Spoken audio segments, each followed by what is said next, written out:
What's going on, guys? It's Jimmy here. Welcome to our daily show where we discuss the fourth stimulus package update, daily news, pretty much everything going on here in our country and in Washington, D.C., money, investing, the stock market, everything you need to know about on a daily basis. Remember that new videos come out here every day at 10 a.m., 3 p.m., and 8 p.m. Eastern Standard Time. If you haven't subscribed yet, make sure to subscribe down below. It's completely free to do so you don't miss out on new videos. I will keep you up to date. Also, we're doing a $1,000 in total What's in the Box contest that we're giving away. So if you want to find out more about that, stay to the end of this video where I will give you a clue so you can guess what's in the box. Also, I have a special guest helping me with the clue this video. So definitely stay to the end of this video to get the clue and see our special guest appearance. You won't want to miss that. It's been, what a day here. As the House of Representatives has passed the stimulus package, we'll be giving you more information about that. We have had the first woman president become president of the United States today. That's correct. For the first time in the history of our country, in today's episode of We Can't Make This Stuff Up, it's true. And also, we're now roaring towards a government shutdown and a debt limit breach where the country will literally run out of money. And it appears, everything I have seen so far, that the bill that the House of Representatives just passed, the stimulus package, does not raise the debt limit.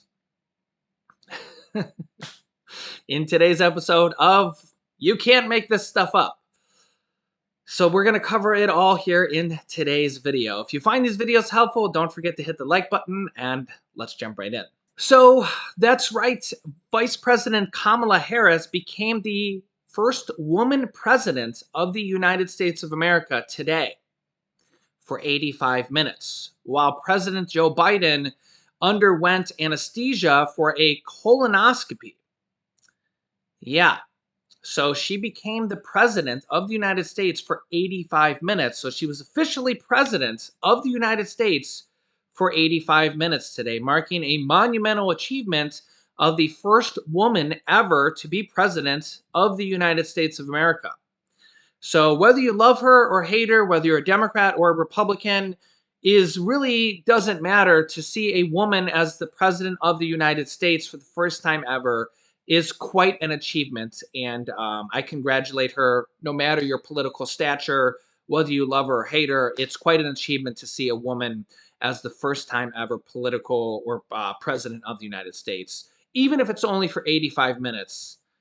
Definitely a first here in the United States of America. Let me know your thoughts down below in the comments. Yeah, and just so you can read it right here, and you can't make this stuff up, you know it's true. President Joe Biden on Friday temporarily transferred power to Vice President Kamala Harris while he was under anesthesia for a routine colonoscopy for 1 hour and 25 minutes, according to the White House. The nation's first female, first Black, and first South Asian vice president broke yet another barrier when she temporarily stepped into the acting role of President of the United States. Harris worked from her office in the West Wing while Biden was under anesthesia, according to White House Press Secretary Jen Psaki. Quote, at POTUS, President of the United States spoke with VP, and at approximately 11:35 a.m. this morning, President of the United States was in good spirits and at that time resumed his duties. He will remain at Walter Reed as he completes the rest of his routine physical. Biden, who turned 79 on Saturday, arrived Friday morning today at Walter Reed Medical Center to undergo his first routine annual physical since taking office. Also, Biden's doctor says that he is fit for office after his annual physical today. Kevin O'Connor, physician to the president, wrote, President Biden remains healthy, vigorous 78-year-old male who is fit to successfully execute the duties of the presidency, to include those as chief executive, head of state, and commander-in-chief. he wrote in a 6-page summary of Biden's physical. He highlighted 2 areas that said warranted further investigation, specifically Biden's recent throat clearing, quote, and said he described as a stiffened gait. Quote, the president's gait appears to be stiffer and less fluid than it has been in the past. He does specifically acknowledge early morning stiffness that improves throughout the day, the doctor said. O'Connor noted Biden's broken foot also, which he suffered roughly a year ago, could contribute to the awkward walk. But he more broadly assessed Biden was dealing with spinal arthritis and peripheral neuropathy, meaning some loss of sensation in his feet. He also wrote that Biden is experiencing throat clearing with increasing frequency and severity, and said that he attributed it to a digestive disorder known as GERD. Sounds like quite the good time, but nonetheless, it would have been quite an interesting time to be president of the United States for 85 minutes. Would have been just enough time to relish in the moment and not have people bashing you. I guess people bash you anyways, whether you're vice president or president. It's kind of one of the things that makes me not want to be president is that people are just from the other party are just bashing on you and hating you. You're the most hated person in the United States when you're president. It's kind of crazy. You have one party that likes you sometimes, and the other party just hates you all the time. The United States of America. Nonetheless, the House of Representatives early this morning, after a almost 9-hour delay from Republican leader in the House, Kevin McCarthy, he stood up there for 8 hours and 34 minutes, I think it was, speaking straight for over 8.5 hours in the House of Representatives to delay the stimulus package overnight till like 5 a.m., Kevin McCarthy.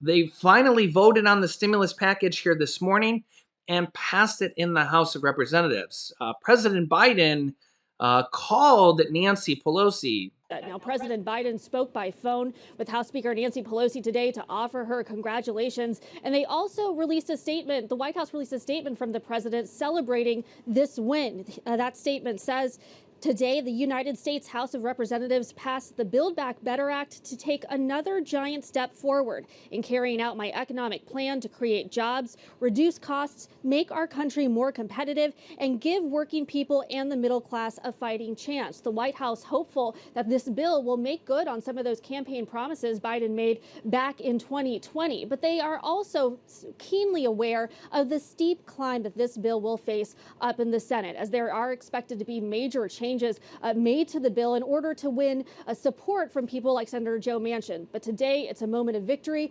We will see the president a bit later today for pardoning the turkeys, the annual tradition, and certainly he's likely to comment as well there.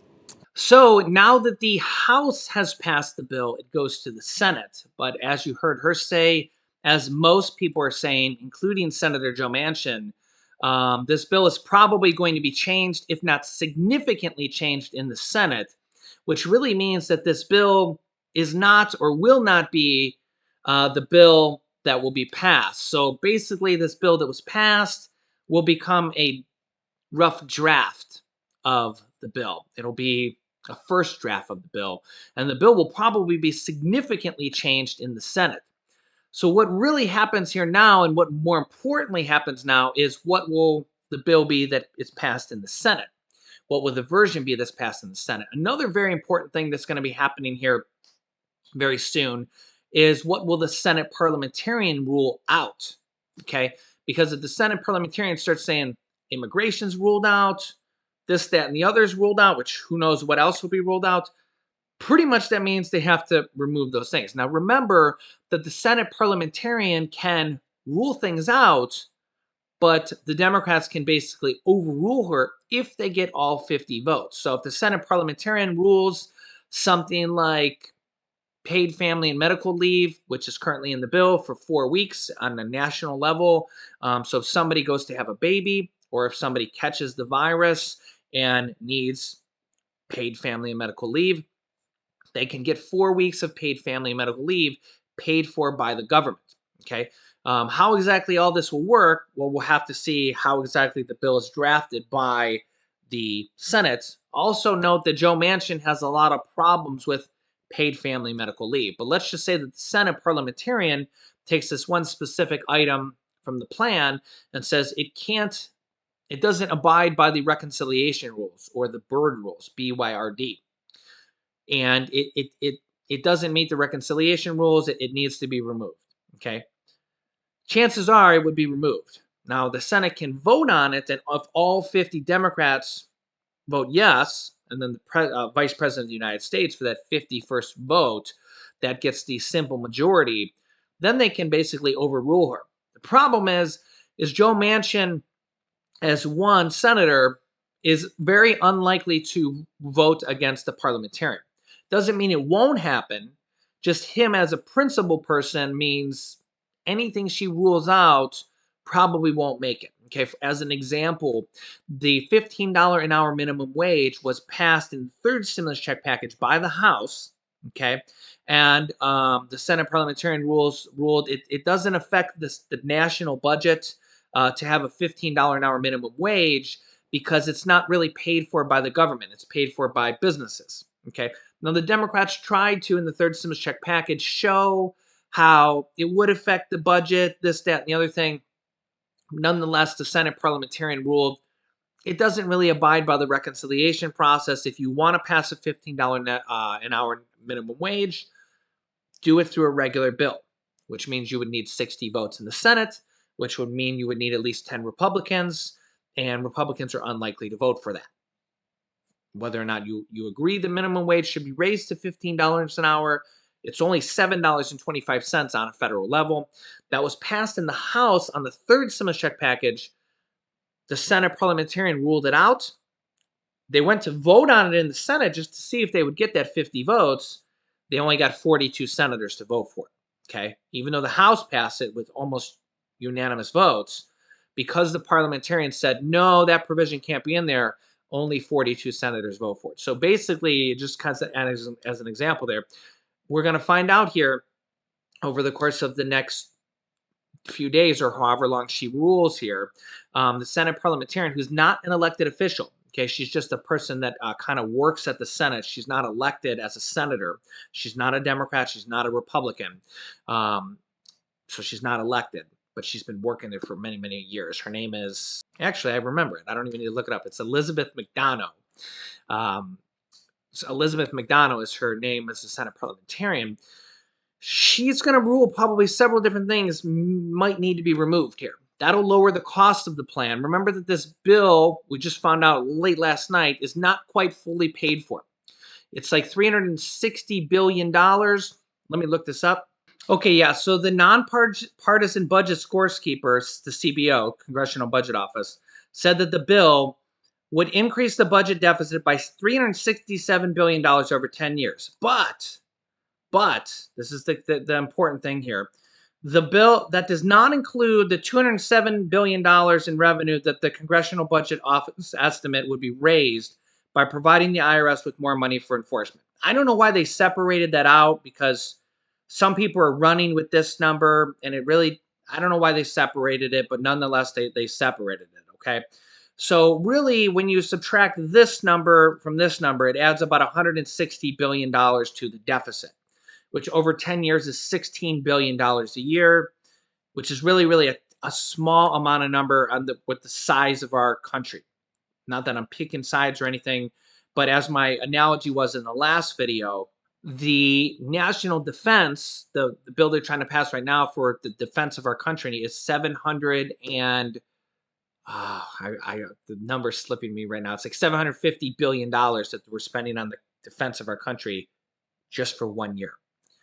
Just for 1 year, okay, per year. And they're adding a competition act to it as well. That's like $1 trillion they want to spend in just 1 year. For example, this would add $16 billion for 1 year, as opposed to $1,000 billion, just for comparison.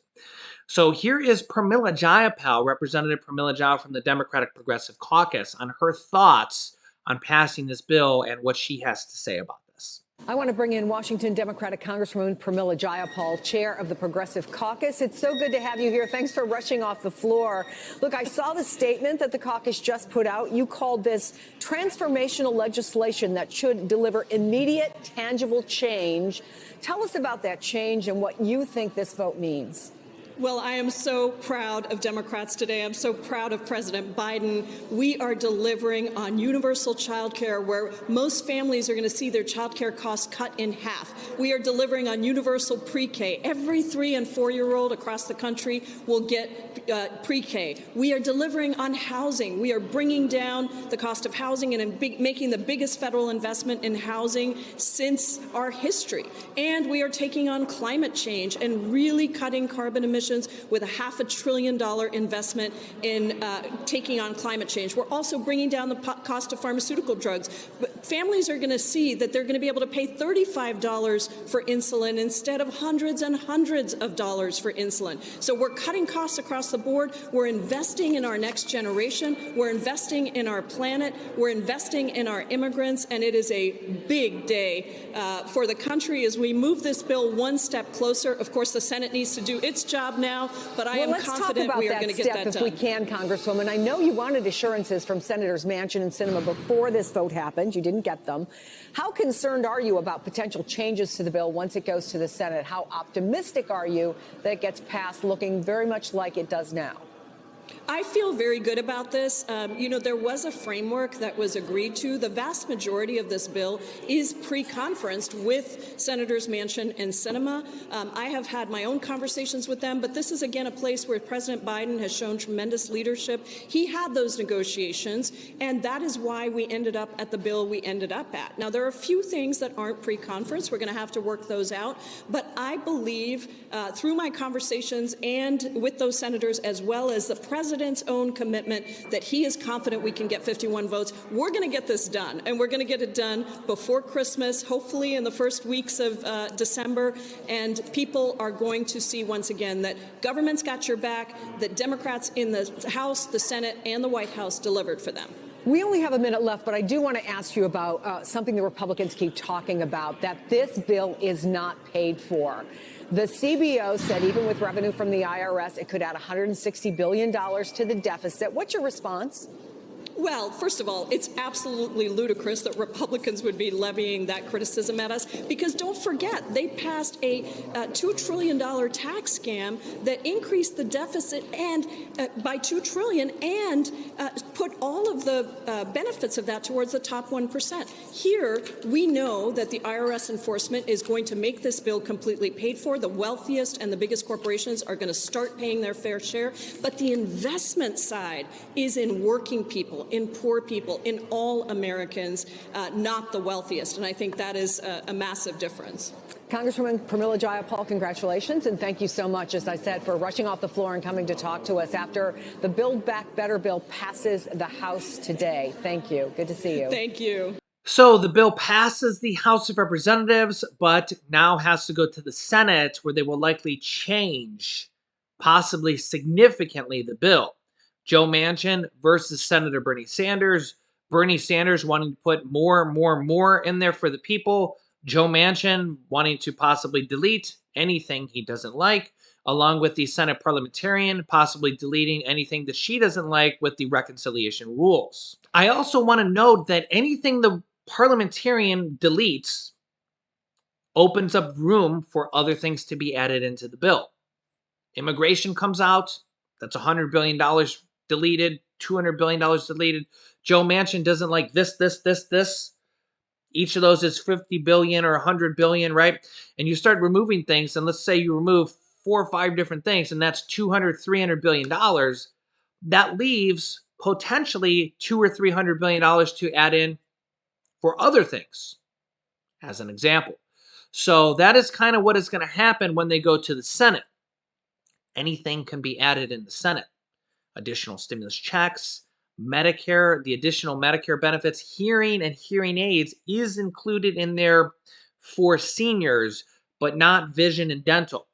That can be added in there. Senator Bernie Sanders has been a big advocate for that. The hearing and hearing aids are there, but not the vision and dental. They could be added in there as well. They could be added in the next stimulus package. Remember that this is basically one half of the $3.5 trillion, and President Joe Biden and top Democrats have confirmed there will be another stimulus package after this. They're basically just going to pass this one now and then come back around for another big stimulus package after this, while the Democrats still have control of the House and Senate before the next midterm election. So there is going to be another massive stimulus package after this, and maybe include a huge Social Security raise in there as well. They just in the past week or so, they had a reintroduction of the Social Security 2100 Act, which would increase Social Security benefits by several $100s per month. It could be something that the Democrats want to do before the next House and Senate election to try to regain or try to keep control of the House and Senate. They also could try to pass another big stimulus check for adults in there. Remember that the child tax credits, the monthly checks for children, are currently in this package for 1 year, $250 to $300 per month. Okay, but remember, there's going to be another package after this. Okay, this is kind of the first half. There's going to be another stimulus package after this. So this is kind of part one and then part two. So who knows what is going to be in the final bill of this one, and then there's going to be another package after this. And anything that they delete out of this package when it goes to the Senate leaves room to have Senator Bernie Sanders try to negotiate things in there at the last moment. And then remember, there's still going to be another package after this. So there's still lots and lots of possibilities here abound here. So without that being said, here is my son Julian with the next clue to what's in the box. I'm here. You're here. Mhm. Say, I'm here. I'm here. I'm Nana. I'm here. I'm here. Say hi. Hi. Hi. Tell everybody what you've been doing. Hi, Danny fans. Who fans? The Danny fans. Jimmy fans. The Danny fans. Johnny fans. Hey, guess what, The buddy? Jimmy fans. We're playing a game. Tubu fans. We're playing a game called What's in the Box. I want to see what's in the box. I know you do. Everybody else does too. Let me see what's in the box. You can't see what's in the box. That'll spoil the game. One time. One time. Yeah, one. You have to figure out all 10 clues first. 1, 2, 3, 4, 5, 6, 7, 8, 9, 10. All right, now what's in the box? Yes? I'll tell you what if I give you a clue to what's in the box? Do you think you can guess what's in the box? Yeah, give me clue. Okay, I'll give you a clue. Here is clue number 4. Are you ready? Yeah. Here's clue number 4 to what's in the box. Clue number 4 is you could use pocket change to obtain this item. Pocket change. It's like money. Coins. Coins inside? You could use pocket change to obtain this item. Coins! Yeah. Open the box and I can see the coins. I open the coins. So Open the box. that's clue number 4. You could use pocket change to obtain this item. Ooh. Can you do it to Apple change? Can you do it? Say ooh. Ooh. So if you think if you know what's in the box, leave a comment down below and guess. You can guess as many times as what you want. We're going to have more clues in upcoming videos. Again, if you guess correctly, you'll be entered into the pool of people who have guessed correctly. And from there, we will randomly pick 10 people to win $100 each. We will randomly pick people to win $100 each for a total of $1,000 we're going to give away here before Thanksgiving. And we're going to give away, we're going to do this again in December as our way of giving back, saying thanks to our viewers. You got to turn them this way, buddy. No, I got to turn on this. So that's our What's in the Box contest, clue number 4. So feel free to guess right now. Upside down. Yeah, but they can't see him that way. He's backwards. I like them backwards. You like it backwards. Yeah, and when I turn them around, I can see them again. Tell everybody what your favorite stuffed animal is upstairs. My favorite stuffed animal is a dragon. Is a dragon. And what is your favorite? I like the dragon too. Mommy, they want to see the dragon. Maybe Mommy will go get the dragon so they could see the dragon because you're a dragon baby. Anybody that's been watching our show for a long time know that he's a dragon baby. The mom groups nowadays, there's two types of babies. There's unicorn babies and dragon babies. Dragon babies are the ones that cry all night long and never sleep.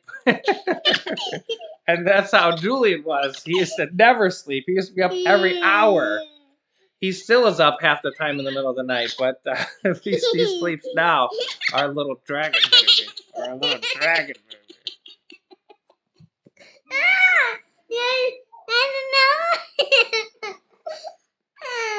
All right, show him our little dragon. Yeah, I see the dragon. Toot, toot, toot, toot, toot. Now we put him backwards so he can see the backwards. I'm a little dragon. Toot, toot, toot, toot, toot. Toot, toot, toot, toot, Toot, toot, toot, toot, toot.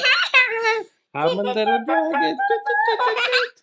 No, he toots on the back of the tail. You're so funny.